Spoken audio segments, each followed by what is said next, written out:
Hello world, here again. Today we're going to continue our discussion about the George Floyd killing, but I would like to focus in on the 14th Amendment, equal protection under the law. I will go back into the 14th Amendment again later on in another segment, but I would like to use that as far as policing. Now, the 14th Amendment guarantees everyone the same rights and responsibilities, equal protection under the law. Okay? You are a citizen of this country. You are guaranteed that right. We should not have to have additional laws passed to enforce existing laws. Just enforce the ones that we have, and I think this world and our country will be a better place. Police departments around the world, and I will not paint every police officer with the same brush. As I said in the last segment, 10% of our country, I think, are not doing the right things. Whether you are on the right side of the law or the wrong side of the law, 10% of our nation oftentimes aren't doing the right things. Okay, and so just because you're a police officer, teacher, doctor, lawyer doesn't exempt you from that 10%. And some of the policemen will try and police out of power and trying to instill fear, which is the wrong way to police. The police officer will carry a gun, a nightstick, mace, handcuffs, many other things, okay? He has many officers behind him. But that's not the most important and most valuable tool that he has in that toolbox. The most valuable tool he has in that toolbox is his mouth and his respect for other people. That respect and the way he projects himself will carry him much further and have him become much more successful as an officer versus his gun, his handcuffs, the mace, the nightclubs, cars, and other officers. And I say that because if I respect you, no matter how strong, how powerful, or how weak you are, I'm going to listen to you in situations because I respect you. If you police out of power and out of fear, or instilling fear rather, once I'm no longer afraid of you, or once you no longer have power over me, you've lost all authority and control. If I respect you, however, because you first respect yourself and you've given me respect, okay, and I respect myself and I give you respect, when you tell me to stop or you tell me you shouldn't do those things, I'm more apt to listen as a citizen and respect your authority versus if you try to put me in a situation where I'm supposed to be afraid of you. We pay the salaries of the police officers. And so therefore you are hired by us to keep us safe. And you can't control neighborhoods. Some officers are in neighborhoods to try and keep people in control versus keeping them safe. And then there are other neighborhoods to keep them safe versus keeping them under control. Okay? And I've seen it on both sides. I've seen it in ethnic communities where the police, some police, not all police officers, okay, will police a certain way. And then when you're in a different situation, they'll police another way, okay? I have felt that presence even myself in driving. I felt that people of the law enforcement agency maybe have followed me for no other reason, in my opinion and my feelings, than because of my skin color. You have programs like Police Athletic League, PL. And one of the things they try and do with PL, they try and break down that wall, that barrier between the police and the community. So when that young kid that played in PL, as he grows up and the officer should see him in a situation where he shouldn't be, he will listen to the officer. Okay? And we are taught at an early age to go to the police if you're in trouble, to go to the police if you're lost. Okay? And you shouldn't feel afraid. Now, as a grown adult, my wife and I was visiting my son at a college down in Virginia. And we were lost. Our hotel, we had to get a different hotel because the hotel we normally go to were booked. And we were lost. And I pulled over behind a police officer that had stopped someone else.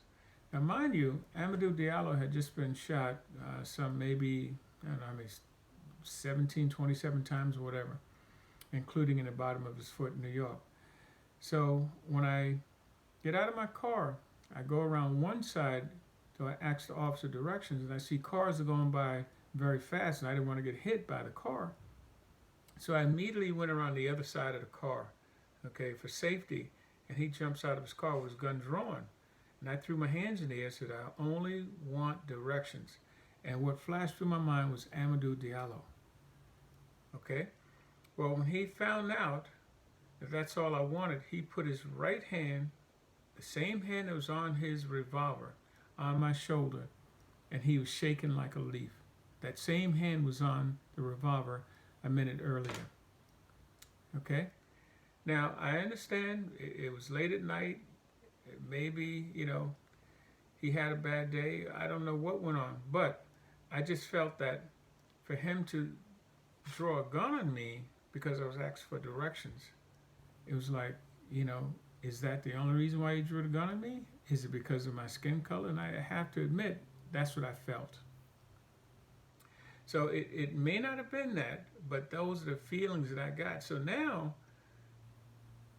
as an adult, okay, how am I supposed to feel about, let's say, the next officer that I need help from? Do you think I would take that chance of going to the officer? Obviously, I would, because I'm a trusting person. But the point I'm trying to make here is that when you have those sort of feelings because of situations that have happened, then there's a mistrust. And we want our officers there to serve, protect, to keep us safe. And we have a responsibility also, okay, as a people, okay? We can't assume that every officer is that way, okay? We have to also have an open mind. That equal protection under the law, it affords everybody the same rights. Now, if you look at the George Floyd case, and if you look at the Eric Garner case, they're very similar. They both said, I can't breathe. They're also very similar for another reason. If you look at why they were stopped, Eric Garner was stopped because he was selling a loose cigarette. George Floyd was stopped allegedly because he was passing along a counterfeit bill. But let me ask you a question. Does those two alleged offenses, they warrant somebody's life to be taken?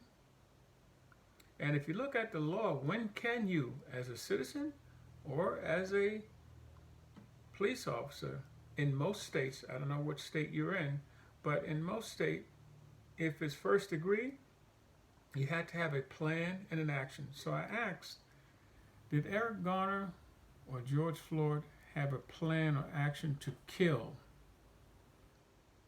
Okay? I don't think so. Well, the other one is a murder too. You don't have a plan, but you have an action with malicious intent. Well, did they have that? No. The other one was the person neglected their responsibility. Okay, and somebody lost their life. Well, did Eric Garner or George Floyd neglect their responsibility? And the last would be self-defense. If your life is in danger, you have a right to use deadly physical force to preserve life. Not to take a life, but to preserve life. So in the preservation of one's life, you have to take a life, then it will be accepted.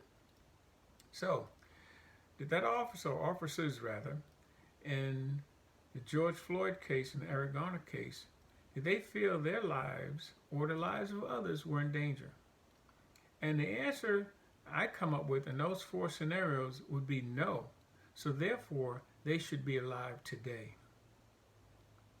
Okay? So you cannot police with a heavy hand.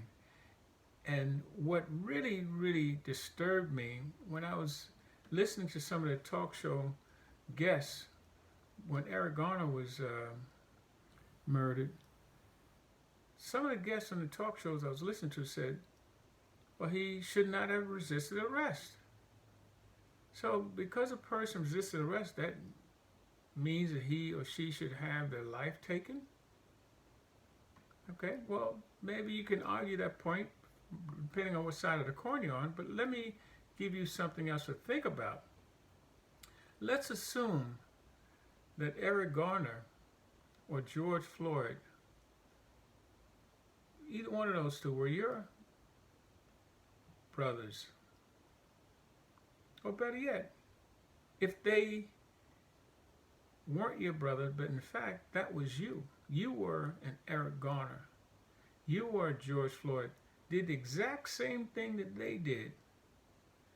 Would you feel that it was justified for the officers to take their lives? Now, we don't know the outcome just yet in the George Floyd case, okay? But we know in the Eric Garner case and many other cases where police officers or others who do those things and are not justified in the minds of many people, okay, oftentimes not even charged, let alone found guilty. So how would that make a group of people feel if time and time again you see things with your own eyes from the cameras and they go unprosecuted? Flip the switch. Take that and put it on the other foot. If that were you, no matter what your ethnicity is, no matter what your skin color is, do you feel is right? And if you don't feel it's right in your situation, if you were in that same situation they were in, then it's not right for Eric Garner or George Floyd either. Because we're not careful, as I stated a few segments ago, if we're not careful and if we don't stop what's going on, what's to stop it from happening to you? That's the end of my session today. Hopefully you will write a comment and like this and share with others and spread the word. And have a blessed day. Take care.